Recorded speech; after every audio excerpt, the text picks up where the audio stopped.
শুভ সকাল বন্ধুরা, তোমরা সবাই কেমন আছো? আশা করি তোমরা সবাই খুব ভালো আছো, আর আমিও আছি বেশ। আর এখন ঘড়ির কাঁটায় বাজে 8টার কাছাকাছি।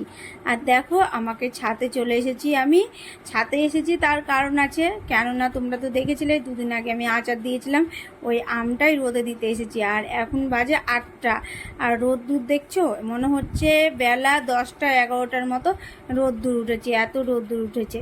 তো বেলা বাড়ার সঙ্গে সঙ্গে কত রোদ্দুর উঠবে, এই নিয়েই প্রতিদিন ঘুম ভাঙছে জানো। এই রুটিনেই থাকছে এই চিন্তা ভাবনাটা আমার প্রতিদিনই, কি কেমন আজকে রোদ্দুর হবে, কেমন দিন পড়বে, কতটা গরম পড়বে ভগবানই জানে।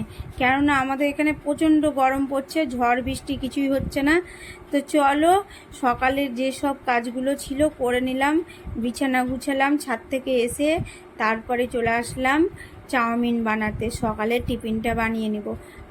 10 মিনিটের মধ্যে তোমাদের দাদা ভাই আমাকে 4বার তাড়া দিল, কি তোমার চাউমিন হলো, তোমার চাউমিন হলো। আমার দেরি হয়ে যাচ্ছে, আর ঘড়ির কাঁটা কোথা থেকে কোথায় পৌঁছে গেছে। আর তোমরাই বলো তো, যে কোনো কিছু রান্না করতে গেলে একটু সময় লাগে না? অত তাড়াহুড়া করে করা যায় বলো তো? তাও তো যতটা পাচ্ছি তাড়াতাড়ি করে করছি, কিন্তু কি আর করব, পতিদেবের আদেশ, তাড়াতাড়ি করে দাও না তো আমি চললাম। তো তাড়াতাড়ি করেই করছি। আর এই দেখো, চাউমিনটা এখন বানিয়ে নিচ্ছি। আর কি বলো তো, সকালের টিফিনটা এই রকমই হয়, তাড়াহুড়ার মধ্যে দিয়েই কাটে সকালটা।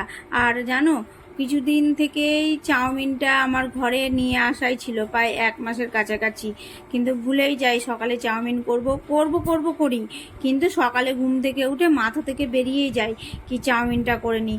প্যাকেটের ভিতর থাকে, মানে একটা কৌটার ভিতরে ভরা, চোখের পড়ে না, চাউমিনটা বানানোও হয় না। প্রায় 1 মাস ধরে চাউমিনটা আছে, আর বেশি দিন থাকলে তো নষ্টই হয়ে যাবে, তাই না? তো কালকে রাত্রেই আমি চোখের সামনে রেখেছিলাম চাউমিনটা। সকালে ঘুম থেকে ওঠার পরে যেই সব কাজগুলো থাকে করে নেওয়ার পরে টিফিনে বানিয়ে নেব চাউমিন, তাই আজকেই চাউমিনটা বানিয়ে নিলাম। আর তোমাদের দাদা ভাই তো চাউমিন পছন্দই করে না অতটা, মোটামুটি পছন্দ করে, আর আমার খুব ভালো লাগে, তাই দেখবে আমাদের বাড়িতে চাউমিনটা খুব কম হয়। সকালে ঘুম থেকে উঠার পরে ছাদে যে গেলাম আচার রোদে দিতে, তারপরে চাউমিন বানানো হলো, বরের সঙ্গে গল্প করাও হলো, এমনকি স্নান করাও কমপ্লিট হয়ে গেল। সকালের আশি কাজ সেরে স্নান সেরে চলে আসলাম, আর ঘড়ির কাঁটা টিকটিক করে কোথায় যেন পৌঁছে যাচ্ছে। পুজোটা করব, তার আগেই ভাবলাম ভাত বসিয়ে পুজোটা সেরে নেব।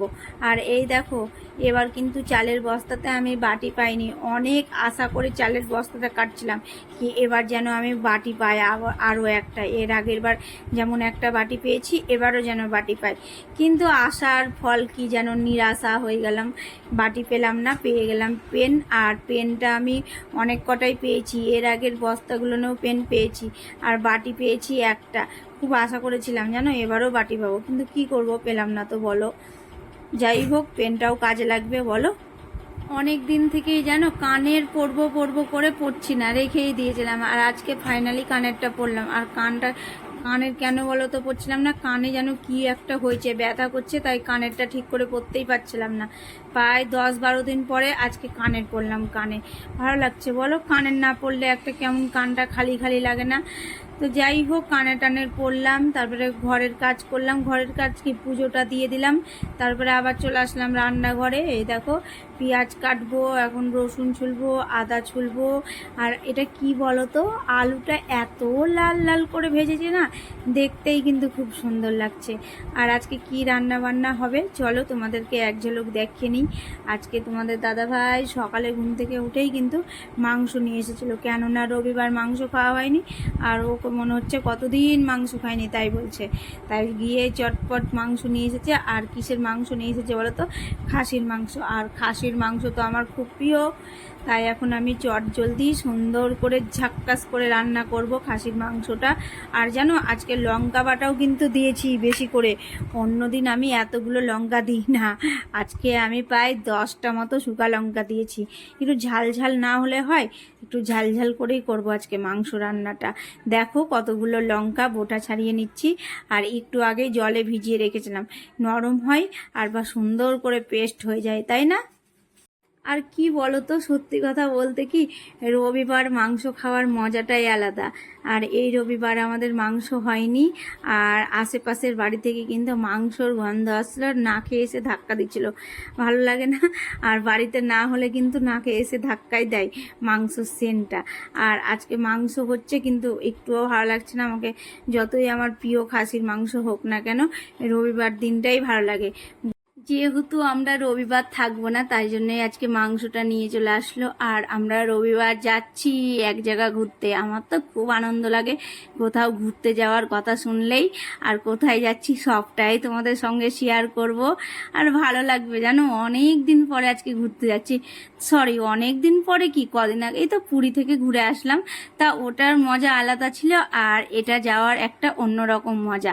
কেন বলো তো, সবাই মিলে একসঙ্গে হব, তো সবটাই তোমাদের সঙ্গে শেয়ার করব। আমি তো খুব এখন আনন্দে আছি কি যাব, মানে কোথায় যাব বলো তো, আমার বোনের বাড়ি। কারণ আমার বোনের মেয়ের জন্মদিন আছে, সোমবার জন্মদিন, আর রবিবার যাব আমরা। আমার দিদি যাবে, বোনজি যাবে, তারপরে সবাই মিলে যাব, আর সবাই মিলে একসঙ্গে থাকবো। ভালো লাগে না? এটাই তো মজা পরিবারের সবাই একসঙ্গে হলে, তাই না?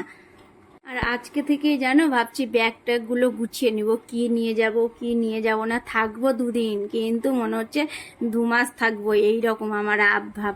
তোমাদের দাদাভাই তো তাই বলছে আমাকে দেখে, কেননা আমি ওকে বলছি এটা করব ওটা করব, এই জিনিসটা নিয়ে যেতে হবে, মানে কত প্রোগ্রাম আমাদের। এই জায়গা ঘুরতে যাব, ফোনে দিদির সঙ্গে কথা, বোনজির সঙ্গে কথা, একটা অন্যরকম আনন্দতে আছি। যাই হোক গাইস, এই নিয়ে আর আলোচনা করব না, যেদিন যাব সেদিন সবটাই তোমাদের সঙ্গে শেয়ার করব। আর জানো, আজকে ভাবছিলাম বাজারে যাব, কিন্তু যাওয়া হলো না। কালকে যাব, কিছু টুকিটাকি জিনিস কেনার আছে, সেই জিনিসগুলো কিনবো। তারপরে আইভুরু করতে হবে, অনেক দিন থেকে আইভুরু করিনি জানো। আজকে তোমাদের সঙ্গে সকাল থেকে দুপুর পর্যন্তই ভিডিওটা শেয়ার করলাম। আর দেখো, তোমাদের সঙ্গে গল্প করতে করতে কিন্তু আমার রান্নাটা কমপ্লিট হয়ে গেল। আর মাংসর কালারটা হেভি হয়েছে, আর খেতেও কিন্তু ঝাক্কাস হয়েছে জানো না। আর এই দেখো, আমরা এখন দুপুরের খাবার বের করে নিচ্ছি, আর এখন খাওয়া দাওয়াটা সেরে নিব। তো চলো গাইস, ভিডিওটা আজকের মতো এতটাই। কালকে আবার দেখা হবে নতুন কোনো ভিডিওই। আর তোমরা সবসময় ভালো থেকো, সুস্থ থেকো। আর আমার ভিডিও ভালো লাগলে লাইক করে দিও, আর সাবস্ক্রাইব